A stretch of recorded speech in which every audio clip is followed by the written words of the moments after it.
this exercise, we are going to be going through the topic of warranty with the warranty expense and estimated warranty liability. So our problem shows that Severson Incorporated manufactures and sells vending machines to the end user.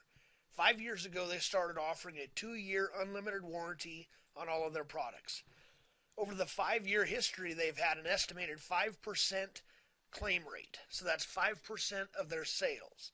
That basically what that means is for every dollar of sales they've had, an estimated 5 cents has been warranty cost.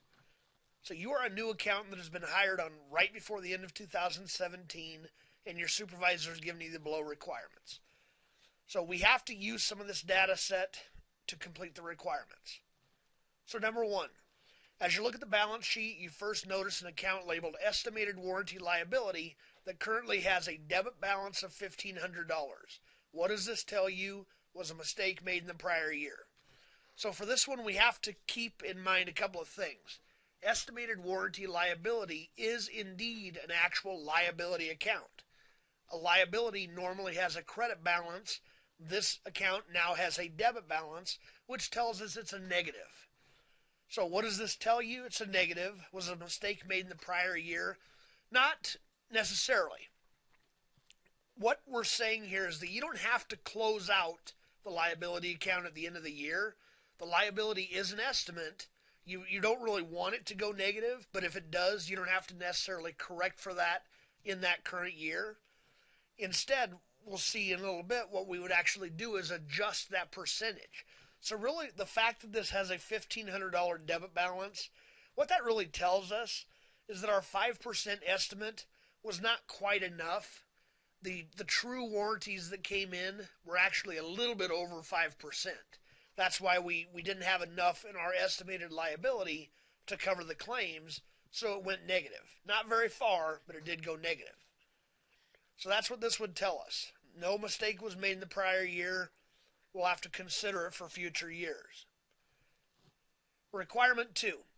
Assume the company had sales of $100,000 in 2017. Prepare the journal entry to record the estimated warranty expense for 2017. Now, first of all, I want to point out we're not recording the sale itself. That would be a separate entry altogether. Instead, we're recording the estimated warranty expense. Now, we are given 2 debits and 2 credits, and as my hint states, we don't necessarily need all of them. I put those in there because in some later journal entries and some of the problems, you do need more than 1 debit and credit. So don't be fooled by the fact that there are 4. You may not need them all. The other thing with this exercise, you have a pull-down list. So all the accounts listed here are all that you would need. So we are just preparing the journal entry to record the estimated warranty expense.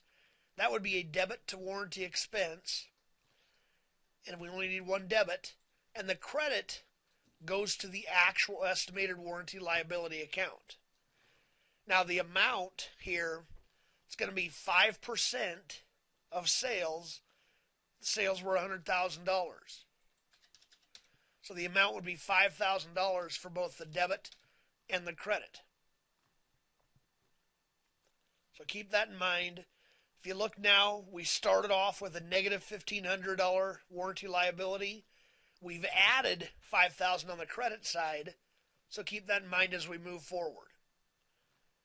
Requirement 3. Throughout 2017, there have been warranty claims totaling $4,000. Out of that amount, $1,500 represented parts and $2,500 represented labor. Unfortunately, the previous accountant did not record these journal entries throughout the year, so we need to now prepare the journal entry to record these warranty claims. And what we're basically saying here is normally a warranty claim entry, it's not an adjusting entry, it's something that actually happens throughout the year.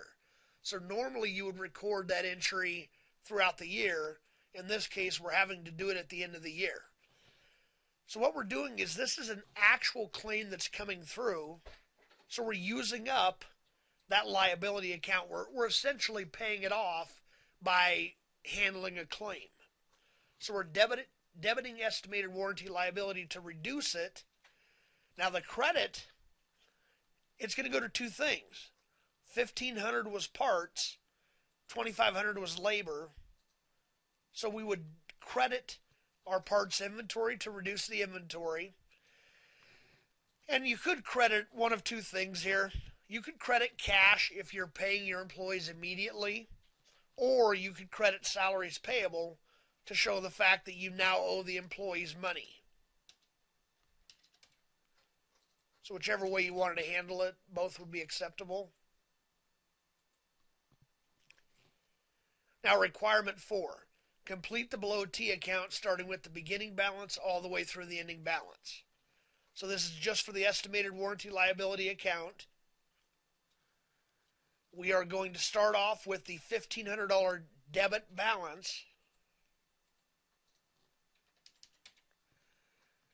And if we go back up here, the first entry we had was a credit for $5,000.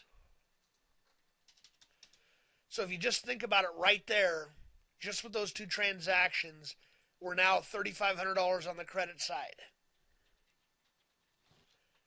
Now we debit estimated warranty liability for $4,000 because we use that much up. And that was it. So now we need to calculate an ending balance. We have $5,500 on the debit side, $5,000 on the credit side. So our balance essentially becomes $500 debit. So requirement 5, based on the balance at the end of requirement 4, what changes, if any, would you propose to management? There we have $500 on the debit side. Now, that's still negative, but it's not quite as negative as it was at the beginning of the year. So as far as estimates, the best suggestion there might be to tweak this 5% estimate. We might want to increase it just a little bit.